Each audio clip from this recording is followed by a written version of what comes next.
The Power of a Kind Heart, Buddha's Path. In a quiet town nestled at the edge of the city, where the air still carried the scent of blooming lotuses, and the morning bells of an old monastery echoed through misty streets, lived a young blind woman named Elina. Every morning at dawn, Elina would sit cross-legged near the gates of the temple, her small woven basket filled with freshly picked lotus flowers, delicate and fragrant. Though she couldn't see the world, she had learned to feel its rhythm, to read people by the tone of their footsteps, and to offer a gentle smile to every soul who passed by. Each flower she sold came wrapped not only in paper but also in prayer. With each offering she whispered softly, "May this bring you peace as the lotus blooms in still waters." Despite her disability and the hardship of living alone after her parents died in an accident years ago, Elina carried herself with quiet dignity and grace. She never begged, never complained. She believed in something far deeper than fate. She believed in compassion, karma, and the teachings of the Buddha. One morning the stillness was disturbed by the distant screech of tires and the harsh revving of an engine. A sleek black car came to an abrupt halt just outside the temple gate. The driver, a sharply dressed man in a tailored suit, slammed the door shut with irritation. His name was Vincent, a powerful corporate executive who had built his empire through ruthless deals and calculated ambition. To him, the world was a chessboard, and people were merely pieces, useful, disposable. That morning, his car had broken down en route to a business meeting. He was already frustrated, his mind filled with charts and deadlines. As he stepped out onto the curb, distracted and annoyed, he didn't see Elina sitting there. She, sensing someone's presence, instinctively reached to adjust her flower basket, and in doing so, accidentally knocked over a small bowl of water she kept to keep the lotuses fresh. A splash hit Vincent's polished leather shoes. The world froze for a moment. Vincent looked down at his now wet shoes, then up at the girl. His voice cut through the quiet like a whip. "Are you blind or just stupid?" he snapped. "You should get out of the way and stop being a nuisance." Elina's head lowered slightly, not out of shame, but out of calm restraint. She had endured many unkind words before, but something about this man's voice carried a particular weight of anger and suffering.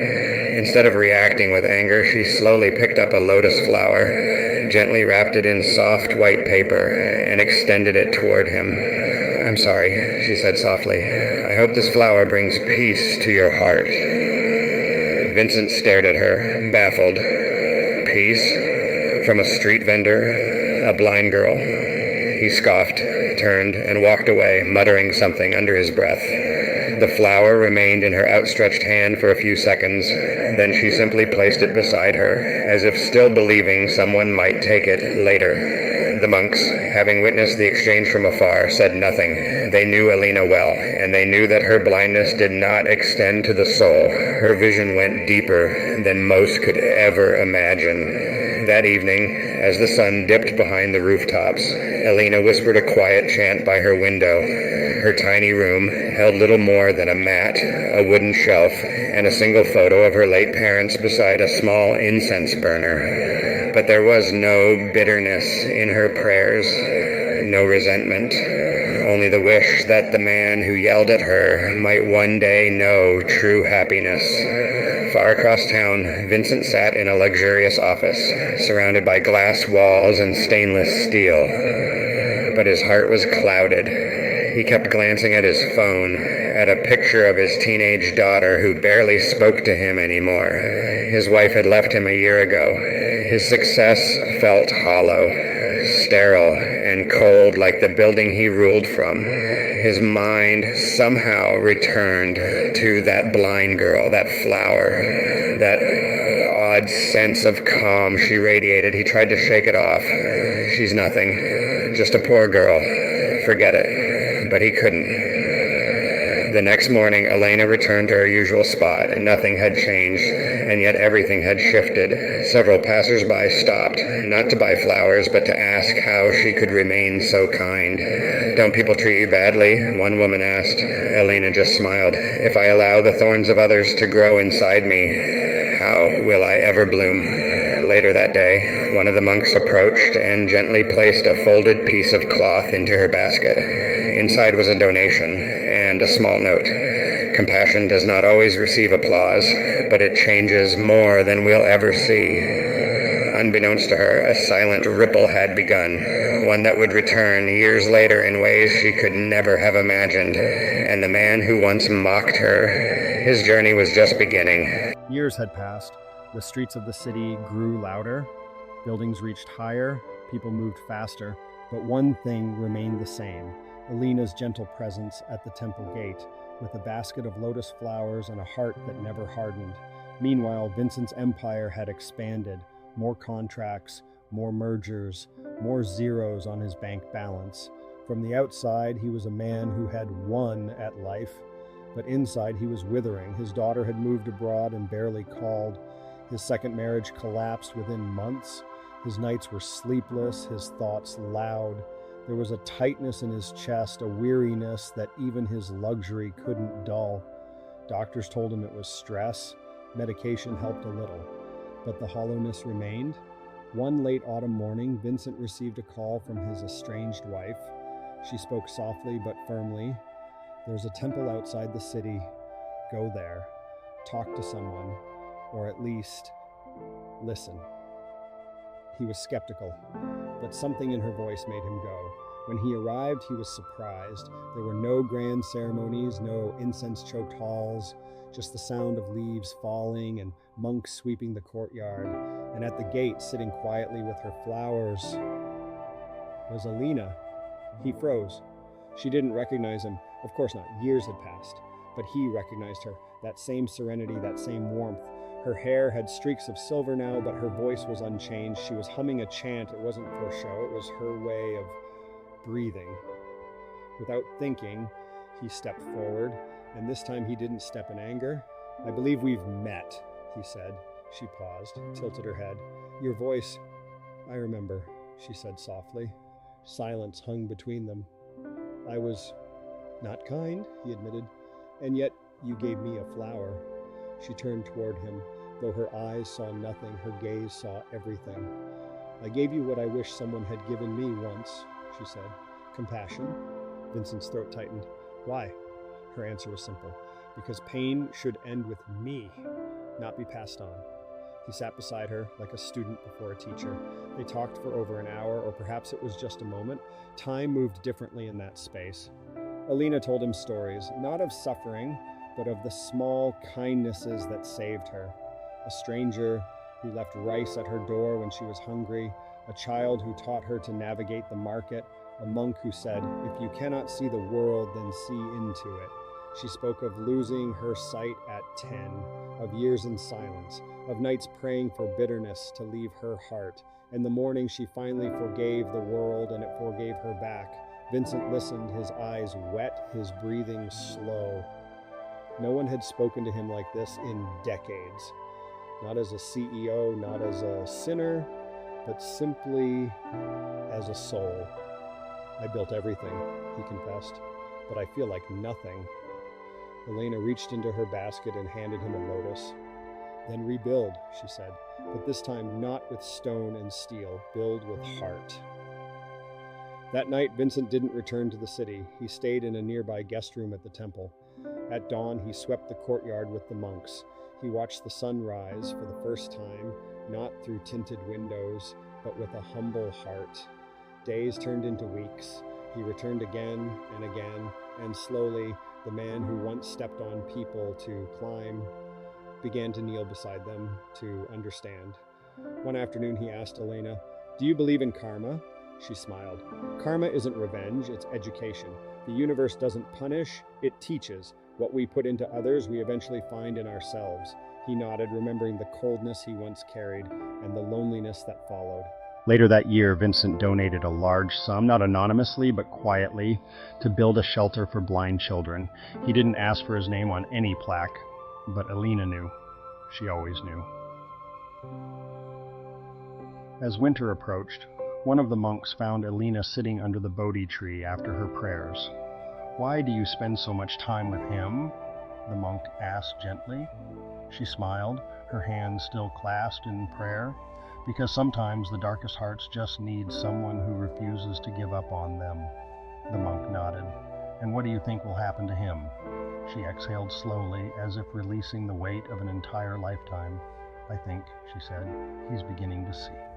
The rains came early that year, soft, persistent, as though the heavens themselves were washing the dust from the hearts of men. The temple courtyard, once dry and sunlit, now shimmered with puddles, reflecting the prayer flags fluttering above. Vincent had changed, not in the way people usually meant. His suits were gone, his phone was silent, his name no longer appeared on the covers of business magazines, but his eyes, once sharp with ambition and guarded pride, were now calm pools of something else. Humility. He didn't speak much anymore.